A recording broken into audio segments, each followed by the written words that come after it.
Someday, cars will use radar and microcameras to help keep drivers in their lanes, steering them back if they drift over. The first ever HS Hybrid, only from Lexus.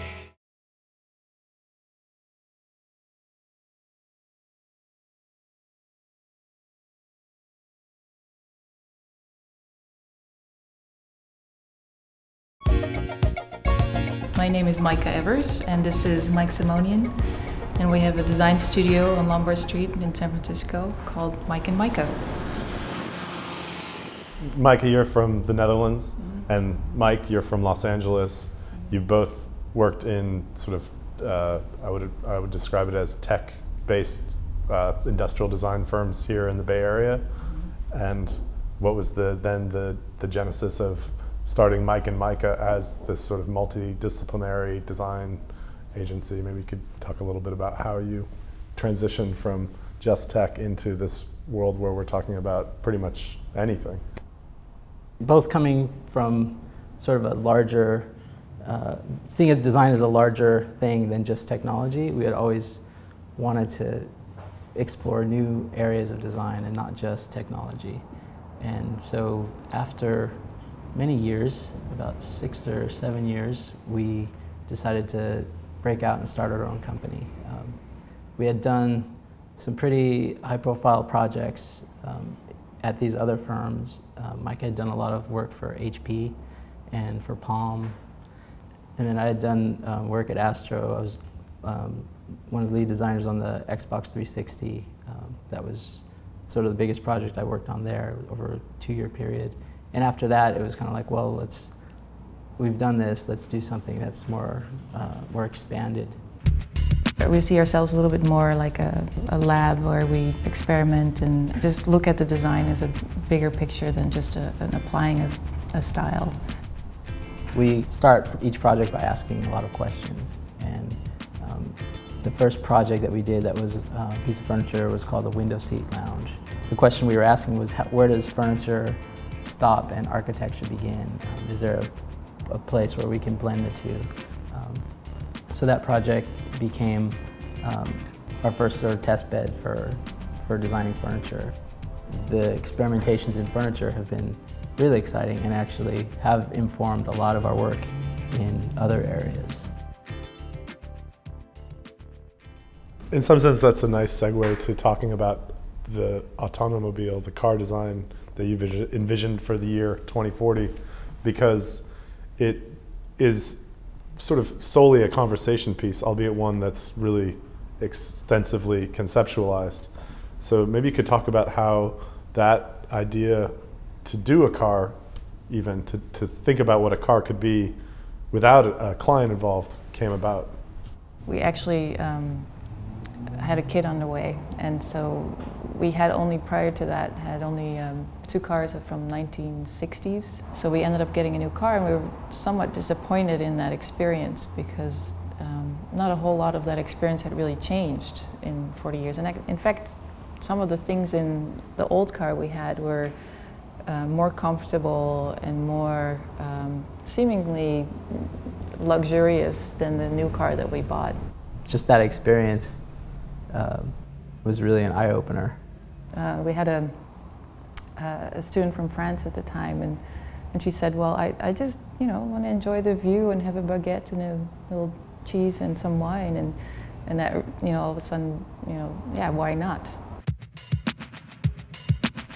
Just the idea that cars are styled, not designed, was something that we wanted to address. We really wanted to create a new landscape of transportation sort of pods. And so in this sketch is sort of imagining really vaguely what that would look like. What if you step outside and rather than seeing people driving these vehicles, concentrating on the road, what if you saw like little vignettes of life still going on? People in conversation, people reading, people sleeping, people doing what they would normally do if they didn't have to drive. And so this sort of new landscape is something we wanted to address and design one particular solution to that new experience.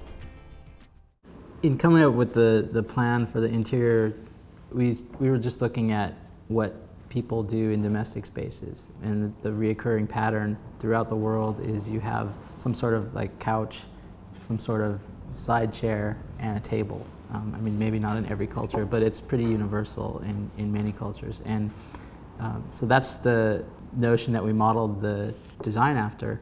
And so these are all different postures that are very natural to people, but not necessarily something you see a car being designed around.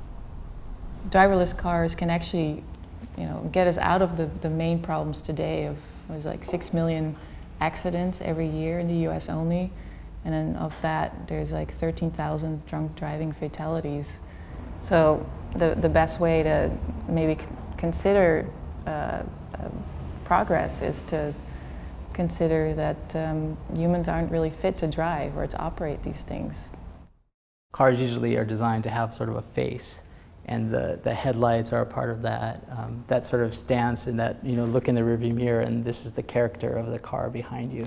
And we wanted to sort of eliminate that, the idea of looking at a car as a sort of character and really make it look more like a tool or a pod.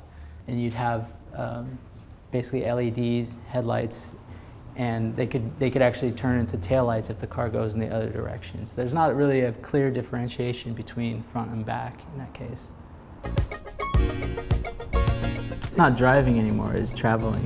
And so if you open that up, it becomes a lot more sophisticated than just the control of like hitting the gas with your foot.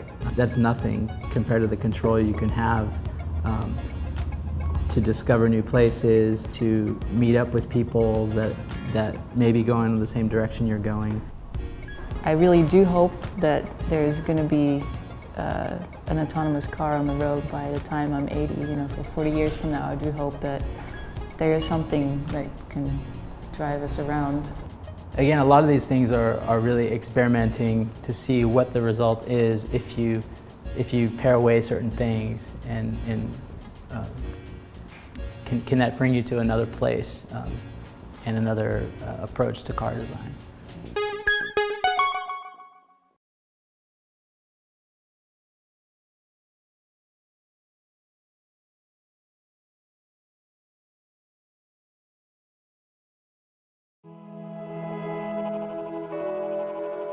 Someday, cars will be engineered using nanotechnology to convert plants into components. The first ever HS hybrid, only from Lexus.